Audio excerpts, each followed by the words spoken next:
Ememe gabagaba enegejjaga nabwe kityo bwe kiri naddala ku bakulembeze mu ggombolola y'e Lubaga bafuddeyo okusobola okulaba nga bakwasizaako abantu ab'enjawulo abakoseddwa omuggalo gwa COVID-19.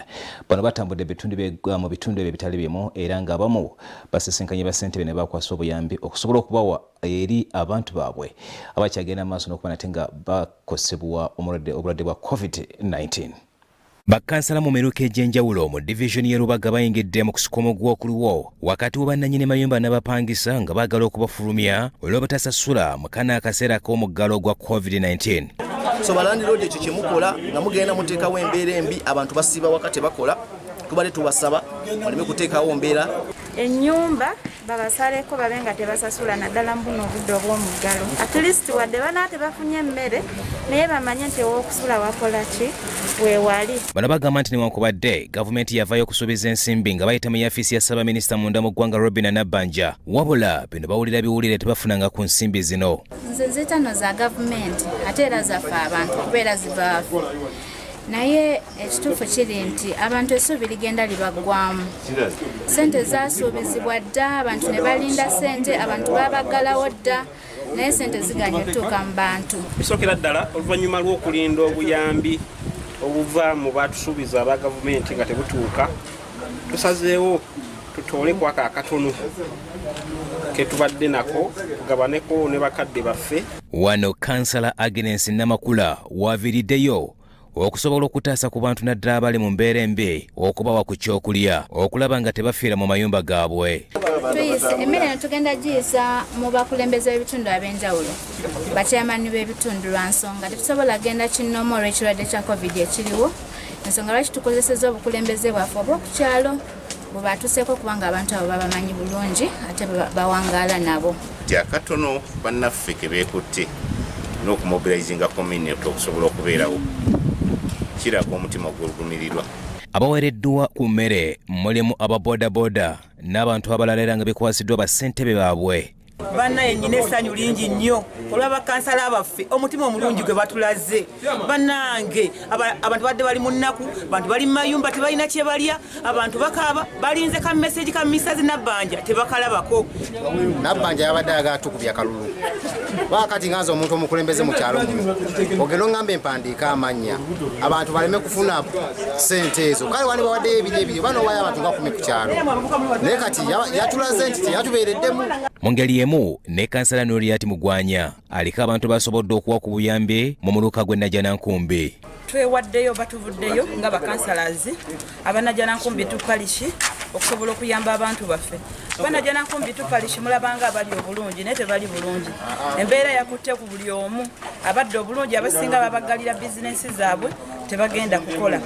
So yensonga lwaki twekutte nga bakansalazi abanajjanankumbi tu. So tusobodde okufunayo akatonotono nga bakansalazi abanajjanankumbi tu tusalawo tukaddiza eri abantu abatulonda lwa nsonga embeera ya ssente za Nabbanja ne waffe munaye teyatuuse. Mu bitundu ebirala gamba nga Nateete nabo bali mu mbeera etawoomya Nakabululu nga beetaaga ku buyambi. Tuwulira mpulire ekisooka tetulina okukkiriza nti bwe tuba tuli mu nsonga z'ebyobulamu tulina ozijjamu ebyobufuzi naye gavumenti eri mu buyinza ssente baziwadde bantu bali mu yero bbuuku. Embeera nga wemugiraba kubayinza ssente za Nabbanja ziganje tusalawo ffe nga bakulembeze b'ekitundu twekwate Yo eruzira abagoba ba bodaboda bekozeemu omulimu okusobola okufunira ku bannamukadde ku kyokulya wadde nga nabo embeera gye balimu tesanyusa. Ne basobola okufunayo akatono ke batufune ne bagamba mugende munoonye ku bantu mubaweeko kantu ako basobole okukola ki okubeerawo. Kale gye tutambulira eyo gye twagudde ku mukyala abasinga mumuyita mumanyi abamu tebamanyi bamuyita mukyala Adiri we twamukaabirira obuzibu bwaffe n'agamba mujje ndabe ekyokukola. Yensonga lwaki mulaba ebintu bino yatuyise n'atuwa ke yatuwadde n'agamba mugende mugule ebintu ebyo muwe ku bantu abo. Bannamukadde bano babuwe basiimye ekibaweereddwa wabula ng'embeera gye bayitamu tesanyusa. Bannyambye mbadde sina kyonna kyakulya kyonna naye Mukama yeebazibwe bwekintu nkifuna mbeera ebadde bwetera nga mugira buli twetunyigiriza nnyo bwetu naye Mukama ye yatutonda yalina kukola ekintu ekyo naye tweyanziza nnyo tweyanzinge tulya bwetu kya katinitini wetu naye ng'era mbi kwate tukyasobola abaana baali bakola abatuweereza baabasalako tebakyakola kakati ne tuba nga tuli awo bwetu tyembeera nga si ya mulembe. On this occasion when we are in the Corona 29 pandemic, we are really suffering, but we thank them for assisting us with the food at least today. There are many people who are also suffering, but we thank God for the government, for this group, for assisting us with some food we can go and eat. We also thank the government for that and all of the people. Bo aba boda boda bagamba nti newankubadde tebakola wabula kana akadde babadde balina okwevaamu okusobola okuyamba abo ate abali obubi ennyo nga bakozesa akakatono ke balina. Nati naffe tusobodde okuwa abo bennyini be yatugambye okuwa.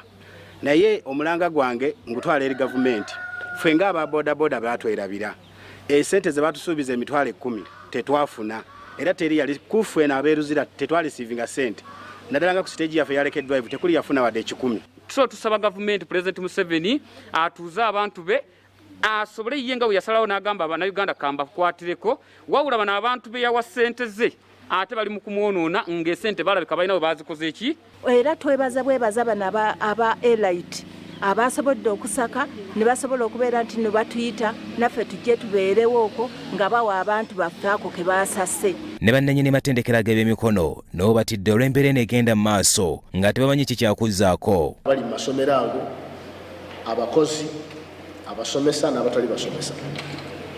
Ekyo ne kyongera otulaga nti yemu ku sectors ezirekeddwayo nga kiringa oba ekigenderere kubanga kuva ddala edda nga BTVET institutions eza private so tetuziraba ne ku budget scale tezibeerako.